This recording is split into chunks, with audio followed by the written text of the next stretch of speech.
Hello everyone, welcome back to your channel Rumaiz math. আজকে reasoning এর খুব ইম্পর্টেন্ট প্রবলেম কিছু করাবো। যে প্রবলেমগুলো তোমাদের জন্য নিয়ে এসেছি, এরকম প্রবলেম কিন্তু তোমাদের এক্সামের জন্য খুবই গুরুত্বপূর্ণ। তাই তোমরা প্রথম থেকে শেষ পর্যন্ত ভিডিওটা দেখবে এবং কোন প্রবলেমের ক্ষেত্রে কি লজিক অ্যাপ্লাই করতে হয় ওটা ভালো করে খেয়াল রাখবে। ফার্স্ট প্রবলেমটা থেকেই বুঝতে পারবে কেন বলছি আজকের প্রবলেমগুলো খুব ইম্পর্টেন্ট। তোমরা এই প্রবলেমটা পজ করে করার চেষ্টা করো, দেখো কতজন করতে পারছো, আমাকে অবশ্যই কমেন্ট করে জানিও। যদি না করতে পারো আমার ভিডিওটা দেখো। 54 থেকে তুমি 41 কি করে বানাবে? তোমার এমনি জেনারেলি দেখে কি মনে হচ্ছে? 54 থেকে 13 বিয়োগ করে দেবে, 13 বিয়োগ করে দিলেই তোমার 41 হয়ে যায়। সেম লজিকটা দিকেও যদি অ্যাপ্লাই করো, 36 থেকে যদি 13 বিয়োগ করে দাও কত হয়? 3 3 6, 1 আর 2 3, 23। কিন্তু অপশানে তোমার 23 নেই। তোমাকে কমপ্লিটলি ডিফারেন্ট একটা লজিক এখানে অ্যাপ্লাই করতে হবে। কি লজিকটা অ্যাপ্লাই করছি ভালো করে খেয়াল রাখো। 54 যে দুটো ডিজিট আছে সেই দুটো ডিজিটের আগে যোগফল বের করো। 5 4 4 যোগ করলে হয়ে যায় তোমার 9। এরপরে এই যে ইউনিট ডিজিটে যে সংখ্যাটা আছে 4, সেই 4 দিয়ে এটাকে গুণ করো। কত হয়? 9 4 36। তোমাকে কত আনতে হবে? 41। বা 36-এর সঙ্গে 5 যোগ করে দাও, তাহলেই 41 চলে আসে। বাট 5টা কোথা থেকে পেলে? এই যে ডেসিমাল ডিজিটে যে নাম্বারটা আছে সেই ডিজিটটা কিন্তু এখানে যোগ করে দিলে। সেম লজিকটা এদিকে অ্যাপ্লাই করো। 36-এ যে দুটো ডিজিট আছে তাদের যোগফল বের করো। 3 আর 6 যোগ করলে 9। এরপরে ইউনিট ডিজিটের নাম্বারটা দিয়ে গুণ করব। 9 6 54। এবার ডেসিমাল ডিজিটে যে নাম্বারটা আছে সেই নাম্বারটা এর সঙ্গে যোগ করে দেবো। 54 আর 3 57 হয়ে যাবে তোমার এখানে অ্যান্সার। কত নম্বর অপশনে আছে দেখো? অপশন ডি হয়ে যাবে তোমার এখানে কারেক্ট অ্যান্সার। স্টার মেরে রাখবে এই লজিকটায়, খুব ভালো করে খেয়াল রাখো লজিকটা। 2 এর সঙ্গে যদি 3 যোগ করে দেওয়া যায় তাহলেই কিন্তু আমার 5 চলে আসে, যেটা এখানে আছে। সেম লজিকটা এদিকেও অ্যাপ্লাই করো। 23-এর সঙ্গে 3 যোগ করে দেবো, কত হয়ে যাবে? 26। এবার অপশানের দিকে তাকাও, অপশানে কিন্তু তোমার 26 আছে। যে 26 করে দিয়ে আসবে তার কিন্তু অ্যান্সারটা রং হবে। ভালো করে খেয়াল রাখো। কেন বলছি তার লজিকটাও তোমাদের বলে দিচ্ছি। তোমাদের অ্যানালজির প্রবলেমের ক্ষেত্রে ফার্স্ট প্রায়োরিটি দিতে হয় প্রাইম নাম্বার। এবার প্রাইম নাম্বার এখানে আছে নাকি সেটা আমি আগে দেখবো। 2 প্রাইম নাম্বার, 5 এটাও প্রাইম নাম্বার। প্রাইম নাম্বারগুলো একটু লিখে নাও, লিখে নিলেই বুঝতে পারবে। 2 3 5 7 এরকম প্রাইম নাম্বারগুলো পরপর আসে। আরো আছে এরপরে 2 এর পরবর্তী যে প্রাইম নাম্বার সেই প্রাইম নাম্বারটাকে বাদ দিয়ে তারপরের প্রাইম নাম্বারটা লেখা আছে। সেম লজিকটা এইদিকেও অ্যাপ্লাই করো। 23টাও তোমার এখানে প্রাইম নাম্বার। 23-এর পরবর্তী প্রাইম নাম্বার কত বলো? 29। তার পরবর্তী প্রাইম নাম্বার 31। এই 29টাকে বাদ দিয়ে 23-এর পরে 31 হওয়া উচিত কোশ্চেন মার্কে। এবার অপশনের দিকে তাকাও, দেখো অপশন বি তে কিন্তু তোমার 31 আছে। এটাই কিন্তু কারেক্ট অ্যান্সার হবে। ভালো করে খেয়াল রাখো, এটা কিন্তু ফার্স্ট প্রায়োরিটি প্রাইম নাম্বারের ক্ষেত্রে। প্রাইম নাম্বার যদি থাকে তোমাকে আগে প্রাইম নাম্বার দিয়েই দেখতে হবে, তারপরে যোগ বিয়োগ গুণ ভাগ সবকিছু করবে। তুমি 81 থেকে 34 বাদ দিয়ে দাও, কত হয় দেখো?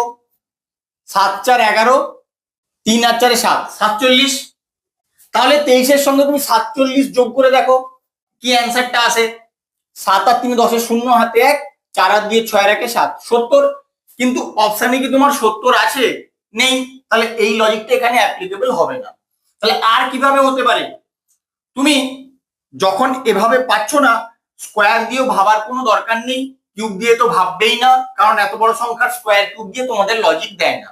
এবার কি করবে? অবশ্যই ডিজিট গুলো নিয়ে তোমাকে কিছু ভাবতে হবে। 3 আছে আর 4 আছে, এখান থেকে তুমি 81 কি করে বানাবে? খুব সহজে কিন্তু বানাতে পারবে না। কিভাবে করছি ভালো করে লক্ষ্য করো। 3 টু দি পাওয়ার যদি 4 করে দাও, অর্থাৎ পরের সংখ্যাটাকে শুধু পাওয়ারে তুলে দিলে, তাহলেই কিন্তু তোমার 81 হয়ে যায়। সেম লজিকটা এদিকে অ্যাপ্লাই করো।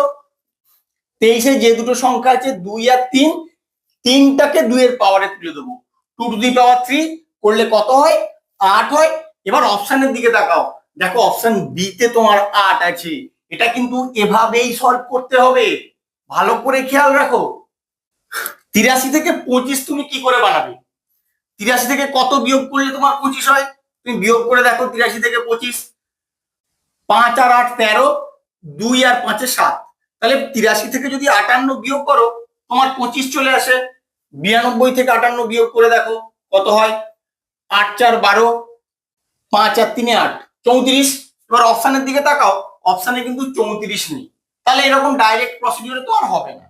এবার কি করবে, অবশ্যই স্কোয়ার কিউব নিয়ে ভাবার কিছু দরকার নেই, তার কারণ অনেক বড় বড় সংখ্যা দেওয়া আছে। তাহলে ডিজিট গুলো নিয়ে তোমার কিছু ভাবতে হবে। 8 আছে আর 3 আছে, এখান থেকে তোমাকে 25 আনতে হবে। কি করে আনবে দেখো, 8 থেকে যদি 3 তুমি বিয়োগ করে দাও তাহলে কিন্তু 5 চলে আসে। এই 5-এর যদি স্কোয়ার করে দাও তাহলেই 25 হয়ে যায়। সেম লজিকটা এদিকেও অ্যাপ্লাই করো। এখানে 9 আছে আর 2 আছে, 9 থেকে 2 বিয়োগ করে দাও কত হয় 7। এবার 7-এর স্কোয়ার করে দিলে 49 হয়ে যায় তোমার এখানে অ্যান্সার। কত নম্বর অপশানে আছে দেখো, অপশন সি হবে তোমার এখানে কারেক্ট অ্যান্সার। 126 থেকে 2 তুমি কি করে বানাবে, যখন তোমরা দেখতে পাবে অনেক বড় একটা সংখ্যা থেকে একটা ছোট সংখ্যা এসছে, তখন কিন্তু তোমাকে বুঝতেই হবে সংখ্যাটার ডিজিট গুলো নিয়ে কিছু কাজ করা আছে। এটা কিন্তু ভালো করে মাথায় ঢুকিয়ে নাও, কারণ শুধু শুধু যোগ বিয়োগ গুণভাগ করে সময় নষ্ট করবে না। তাহলে অনেক বড় সংখ্যা যখন, এর যে ডিজিট গুলো আছে এখান থেকে আমি কত আনার চেষ্টা করব 2। তাহলে আমি যদি যোগ করে দেখি কি হয়, দেখি 6 আর 2 8 আর 1 9, 9 থেকে কি সহজে 2 আনতে পারবো, পারবো না। তাহলে গুণ করে দেখি, 1 গুণ 2 গুণ 6 কত হয়, 6 দুগুণে 12, 12 একে 12, 12। এবার এখান থেকে কিন্তু তুমি 2টা খুব সহজেই আনতে পারবে। কি করে, 12-এ যে দুটো ডিজিট আছে তাদের যদি গুণফল বের করো তাহলে কিন্তু 2 চলে আসে। সেম লজিকটা এদিকেও অ্যাপ্লাই করো।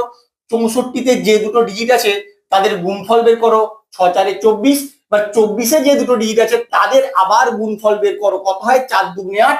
এবার অপশনের দিকে তাকাও, দেখো অপশন এতেই কিন্তু তোমার 8 আছে। 223-এর সঙ্গে কত যোগ করলে 350 হয় বলো, তুমি এক কাজ করো, 350 থেকে 223 বিয়োগ করে দাও, তাহলেই বেরিয়ে যাবে কত যোগ করতে হয়। 3 আর 7-এ 10, 2 আর 2-এ 4, আর 2 আর 1-এ 3, 127। তাহলে 223-এর সঙ্গে 127 যদি যোগ করো তাহলে তোমার 350 চলে আসে।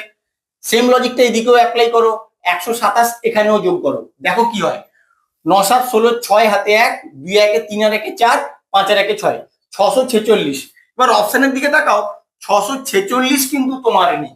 তাহলে কি করবে, যখন এভাবে হচ্ছে না, গুণের ফর্মুলা তোমার দেখারই দরকার নেই, স্কোয়ারের ফর্মুলাও দেখার দরকার নেই, ডাইরেক্ট ডিজিটের সাম ভাববে, ডিজিটের সাম। তাহলে এত বড় বড় সংখ্যা থাকলে তুমি ডিজিটের সাম দিয়ে ফার্স্টে অ্যাপ্রোচ করতেই পারো, কিন্তু ফার্স্ট তুমি প্লেন যোগ বিয়োগ করে দেখে নিতে পারো, যদি সোজা লজিক দিয়ে দেয় তখন কিন্তু ডিজিটের সাম দিয়ে তোমার আসবে না। তাহলে 2 2 আর 3 আগে যোগ করো, কত হয়, 3 আর 2-এ 5, 5 আর 2-এ 7। আর এখানে 3 5 0, 350-এর ডিজিটের সাম করো, কত হয় 5 আর 3-এ 8। তাহলে কি হলো, এখানে যা সাম হলো তার থেকে এখানে 1 বেশি হলো। সেম লজিকটা এদিকে অ্যাপ্লাই করো, 519-এর ডিজিটের সাম বের করো, 9 1-এ 10, 10 5 15। তাহলে এখানে যে ডিজিট গুলো আসবে তাদের যোগফলটা কত হতে হবে, 16 হতে হবে। এবার কিন্তু আমাকে অ্যান্সারটা অপশন থেকে বের করতে হবে। অপশনে দেখবো যেই ডিজিটের সামটা 16 আসছে সেটাই তোমার অ্যান্সার হবে। আসো দেখে নিই, 6 আর 5 11, 11 আর 4-এ 15, 16 হচ্ছে না, তাহলে এই অ্যান্সারটা তোমার হবে না। 7 আর 3-এ 10, 10 আর 6-এ 16, তাহলে এটাই তোমার কারেক্ট অ্যান্সার হবে। এভাবেই কিন্তু তোমাদের অপশন থেকে অ্যাপ্রোচ করে অ্যান্সারটা বের করতে হবে। তোমরা স্ক্রিনে যে প্রবলেমটা দেখতে পাচ্ছ, এই প্রবলেমের অ্যান্সারটা কি হলো আমাকে অবশ্যই কমেন্ট করে জানাবে। আমার ভিডিওটা কেমন লাগলো তোমরা অবশ্যই কমেন্ট করে জানিও, বন্ধুদের সঙ্গে বেশি বেশি করে শেয়ার করো, আর এরকম লজিক শেখার জন্য প্লিজ আমার চ্যানেলটাকে সাবস্ক্রাইব করো। Thank you.